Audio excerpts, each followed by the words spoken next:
vlogger ka pala. Minsan. Ilan na ang ano? Ha? Para follow kita. 1 million na. Ha? 1 million pa lang. Oo, hindi may monetize ka na. Ha? Na-monetize ka na. Ano na? Monetize. Ano ka na? Legit na vlogger. Hindi naman. YouTuber ka na. O Facebook lang. Wala, hindi ako kumikita.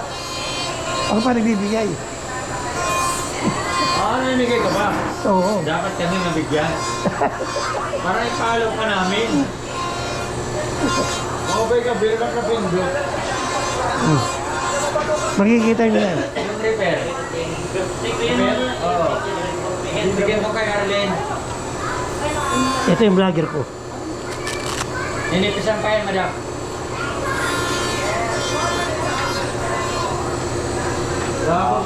Sige. Follow ka. Nanalo siya ng 100,000 pesos. Wala. Isa ka rin